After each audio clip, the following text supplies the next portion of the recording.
Hey guys, welcome back to Vikram tutorial. चलिए शुरुआत करते हैं। आज का टॉपिक नियंत्रण एवं समन्वय। आज का टॉपिक है नियंत्रण एवं समन्वय और ये बहुत ही इंपॉर्टेंट टॉपिक है ग्रुप डी के एग्जाम के लिए, एसएससी के एग्जाम के लिए, रेलवे के एग्जाम के लिए, एनटीपीसी सीबीटी 2 एग्जाम के लिए, सभी के लिए खतरनाक इंपॉर्टेंट होने वाला, धूरा इंपॉर्टेंट होने वाला, डेंजरस इंपॉर्टेंट होने वाला। तो हमारे चैनल में जुड़ जाइए। और फिर से मैं बता रहा हूं कि हमारे चैनल पे आप लोग को मैथ, रीजनिंग, हर तरह का वीडियो मिल रहा है। तो हमारे चैनल को आप ज्यादा से ज्यादा लोगों तक फैलाएं और एकदम इतना प्यार दें कि आप लोग को मजबूर हो जाए नया वीडियो बनाने के लिए। तो चलिए शुरू करते हैं। सबसे पहला बात करते हैं नंबर 1 पॉइंट, शरीर का मुख्य समन्वय केंद्र। शरीर का मुख्य समन्वय केंद्र जो होता है, मेरे प्यारे स्टूडेंट, मेरे प्यारे दोस्त, क्या होता है तब आपको पता होगा। शरीर का मुख्य समन्वय केंद्र जो होता है वो क्या होता है? मस्तिष्क। क्या होता है मेरे प्यारे स्टूडेंट? मस्तिष्क। और मस्तिष्क को ही कहते हैं अंग्रेजी में ब्रेन। और यही ब्रेन का खेला है जो दुनिया में आप खेल खेलते हैं, पढ़ाई करते हैं, बिना ब्रेन का आप नहीं, यानी ब्रेन का बहुत ज्यादा भागीदारी है। यानी शरीर का मुख्य जो समन्वय केंद्र है वो है ब्रेन।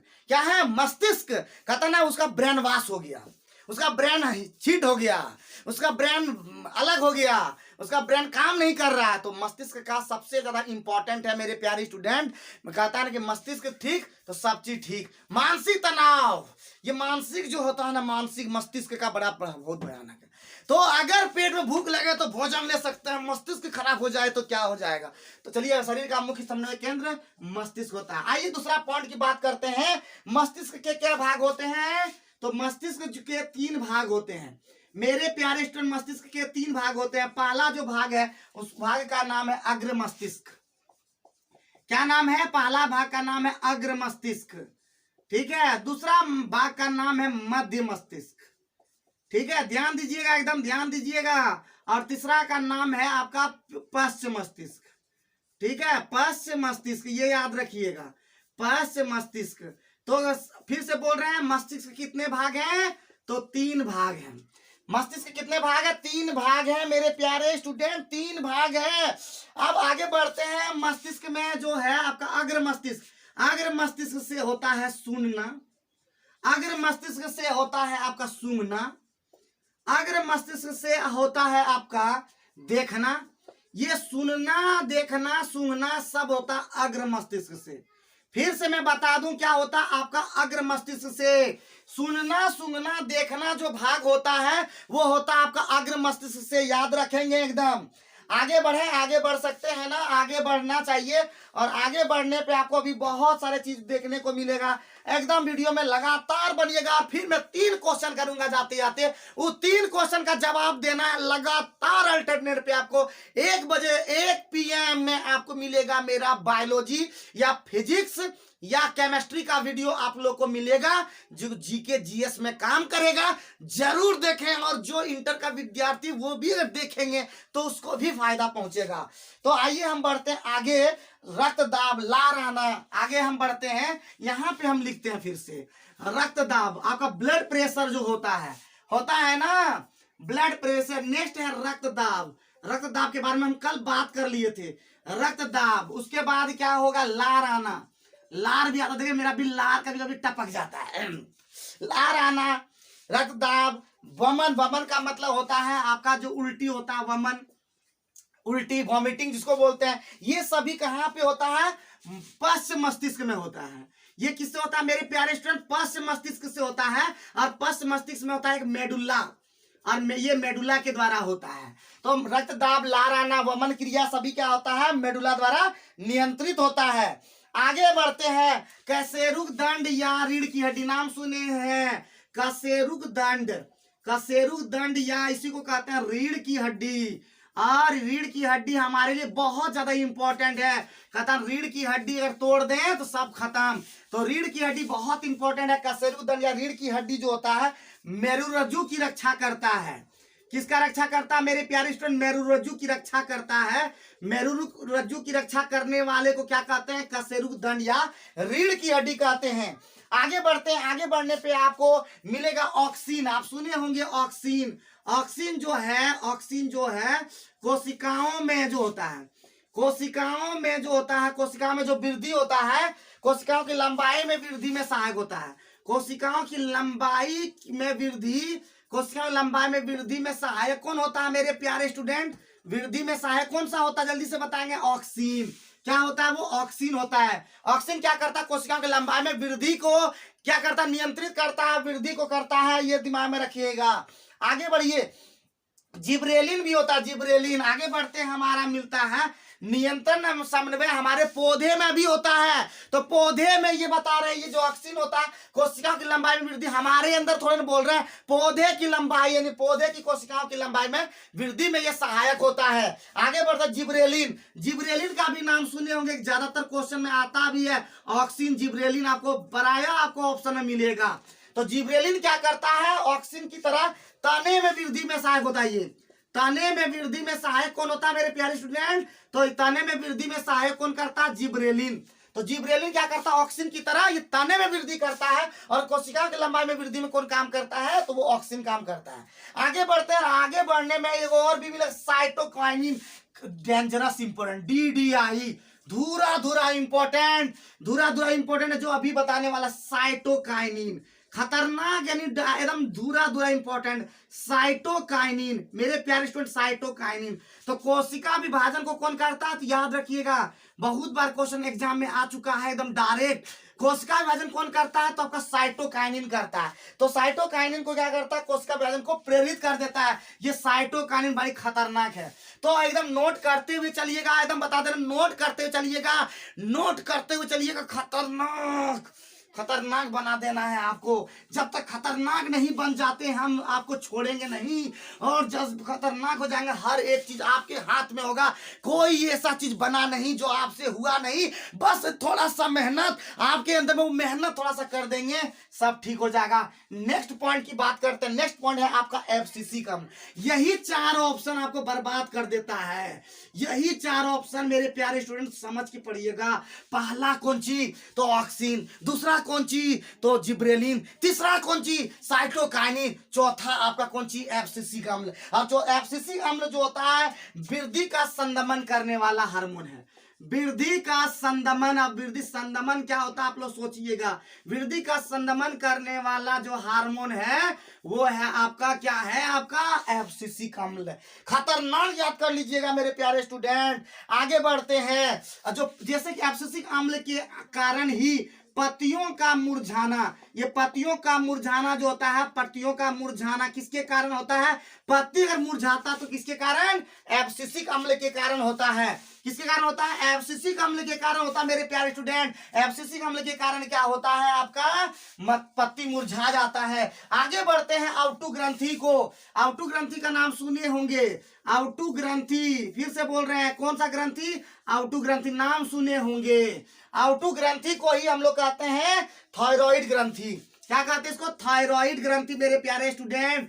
थायराइड ग्रंथि को ही कहते हैं, थायराइड ग्रंथि को ही कहते हैं आपका आउटू ग्रंथि। और इसी में क्या करता है? थायरोक्सिन, थायरोक्सिन बनाने के लिए, यानी थायरोक्सिन, थायरोक्सिन हार्मोन बनाने के लिए, थायरोक्सिन हार्मोन बनाने के लिए किसका जरूरत पड़ता है? आयोडीन का। तो याद रखिए, आयोडीन अगर की कमी का, उस दिन हम बता चुके हैं कि आयोडीन की कमी से हमारा जो गलगन, ये गलगन जो बड़ा हो जाता है, गला यानी घेघारो हो जाता है, उस घेघारो को दूर करने के लिए हम लोग को थायरोक्सिन हार्मोन का जरूरत पड़ता है, और थायरोक्सिन बनाने के लिए आयोडीन का जरूरत पड़ता है। तो यहाँ तक आपको पूरा भरोसा, मुझे पूरा भरोसा है कि अगर आप मेरा थोड़ा सा वीडियो पूरा लगातार हर एक वीडियो को देखिएगा, तो संडे का जो क्लास हम लाने वाले हैं लगातार पूरा वीडियो एक साथ, 1 घंटे का वीडियो एक साथ होगा। हम 1 घंटे का वीडियो बनाएंगे और उसमें सारे 85 क्वेश्चन को हम कोशिश करेंगे, एक मिनटों में काम करेंगे, लगातार एकदम चलते रहेगा। आपका हर एक चीज कोशिश करेंगे समझा करके चलने का। तो तैयार हो जाइए उस वीडियो को देखने के लिए, लेकिन उसके पहले आप ये सारे चीजों को कर लीजिए, उसके बाद हम लाएंगे क्वेश्चन आंसर का सिलसिला शुरू होगा। तो चलिए हम आगे बढ़ते हैं। आगे बढ़ने पर मिलता है आपको पीयूष ग्रंथि से पीयूष ग्रंथि आप सुने होंगे। पीयूष ग्रंथि को क्या कहते हैं? पीयूष ग्रंथि को ही कहते हैं आपका पिट्यूटरी ग्रंथि। क्या कहते हैं? पिट्यूटरी ग्रंथि। और पिट्यूटरी ग्रंथि को ही कहते हैं मास्टर ग्रंथि। तो याद रखिएगा मेरे प्यारे स्टूडेंट, मास्टर ग्रंथि कौन होता है? हमारे मास्टर ग्रंथि को का नाम क्या है? पिट्यूटरी या पीयूष ग्रंथि। और पिट्यूटरी ग्रंथि से ही होता है कौन सा हार्मोन? इसी से स्रावित होता है वृद्धि हार्मोन। यानी वृद्धि हार्मोन को स्रावित करने वाला जो ग्रंथि है वो है आपका पीयूष ग्रंथि। खतरनाक इंपॉर्टेंट मेरे प्यारे, पीयूष ग्रंथि। और सबसे छोटी ग्रंथि भी कौन है आपका? पिट्यूटरी ग्रंथि। सबसे छोटी ग्रंथि का नाम है पिट्यूटरी ग्रंथि, याद रखिएगा, या पीयूष ग्रंथि। आगे बढ़ते हैं, आगे बढ़ने पर मिलता है नेक्स्ट नर हार्मोन। नर हार्मोन का नाम सुने, खतरनाक एकदम डेंजरस इंपॉर्टेंट। नर हार्मोन को हम लोग बोलते हैं टेस्टेस्टेरोन।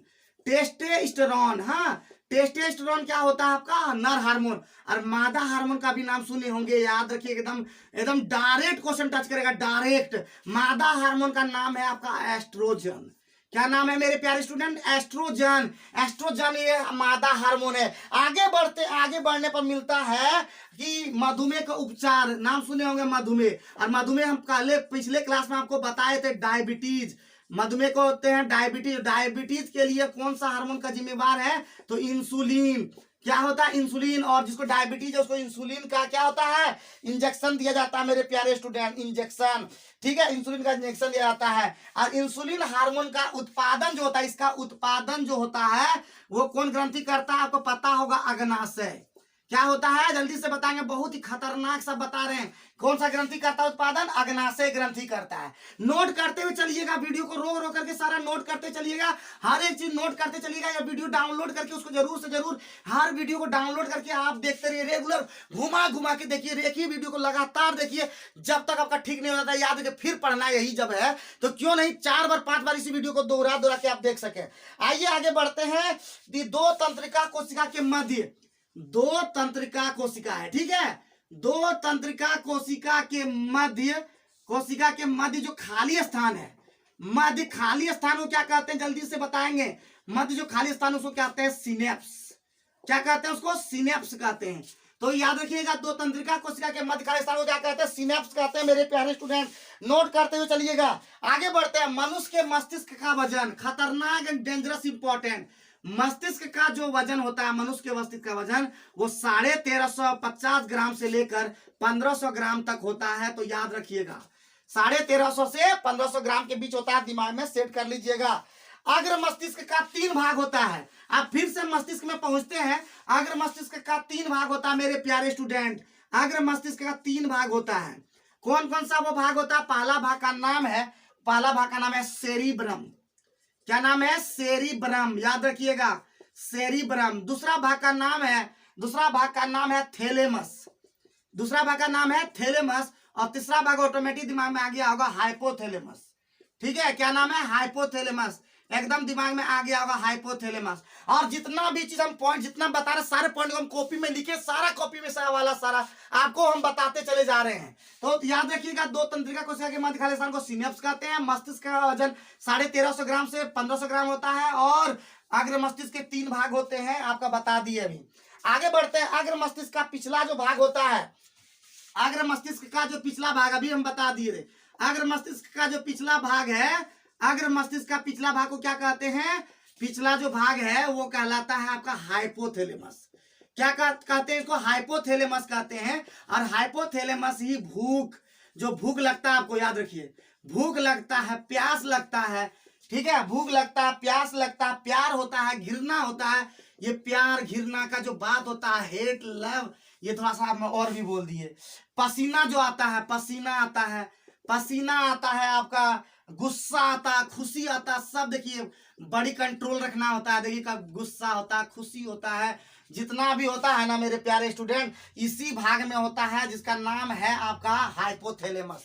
हाइपोथैलेमस में ही खुशी होता है, हाइपोथैलेमस में ही भूख लगता है। तो हाइपोथैलेमस को ठीक रखिए। हाइपोथैलेमस, ये देखिए यहाँ का जो अग्र मस्तिष्क का जो पिछला भाग यहाँ पे होगा, मध्य मस्तिष्क नहीं, जो पिछला जो भाग होगा उसको हम लोग क्या कहेंगे?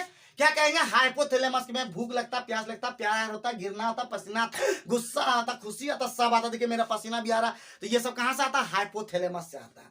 आगे बढ़ते हैं। आगे बढ़ने पे आपको मिलता है, अब आगे बढ़ने से पहले एक हो जाए, जैसे जैसे दिन गुजरते जा रहे हैं, जैसे जैसे दिन गुजरते जा रहे हैं बहुत से लोग हमारे दिल से निकलते जा रहे हैं। मेरे प्यारे दोस्तों कैसा लगा जल्दी बताइए। तो फिर से बोल रहे, जैसे जैसे दिन गुजरते जा रहे हैं तैसे तैसे हमारे जैसे लोग नहीं, आपके जैसे लोग हमारे दिल से निकलते जा रहे हैं जो हमारे चैनल को नहीं देखते हैं। तो आइए हम देखते हैं आगे, और इस आगे पॉइंट में हम लिखे हुए हैं कि पश्च मस्तिष्क का जो भाग है, पश्च मस्तिष्क का हमारा जो भाग है, पश्च मस्तिष्क का जो भाग है बाबू मेरे प्यारे स्टूडेंट, ये है सेरिबेलम। इसका भाग है सेरिबेलम। सेरिबेलम किसका भाग है? पश्च मस्तिष्क का सेरिबेलम। और दूसरा भाग है मेडुला ऑब्लांगोटा। क्या नाम है? मेडुला ऑब्लांगोटा, जो भी है ऑब्लांगोटा। ये दो भाग जो होता है वो पश्च मस्तिष्क का भाग है। और सेरिब्रम है बुद्धि स्मृति का केंद्र। सेरिब्रम हम लिखे ही नहीं, तो ऊपर लिखे थे। सेरिब्रम जो है वो बुद्धि का केंद्र जो है सेरिब्रम में है। बुद्धि का, स्मृति का, ये सब जितना भी है, बुद्धि स्मृति सब जितना भी है, इच्छा शक्ति, ये सब जितना भी है वो कहाँ का भाग है जल्दी बताएंगे। तो ये सारा जो है ये किसका भाग है? तो आपका है सेरिब्रम का भाग। तो इसी के साथ आज का वीडियो कैसा लगा कमेंट बॉक्स में जरूर बताएं, और मस्त लगा हो तो लाइक का बटन जरूर बताएं। और क्या देखना चाहते हैं हमारे चैनल पे, कौन सा टॉपिक आपको टफ लगता है हम लाएंगे वीडियो में। और जोश जुनून घटने नहीं पाए जब तक ग्रुप डी निकल नहीं जाए। तो इसी मनोकामना के साथ फिर विदा लेते हैं और फिर आते हैं अलग वीडियो में। और यही जोश जुनून के साथ आप लोग को फिर मैं जरूर आऊंगा, और आऊंगा आपके करण अर्जुन आएंगे। तो चलिए फिर मिलते हैं।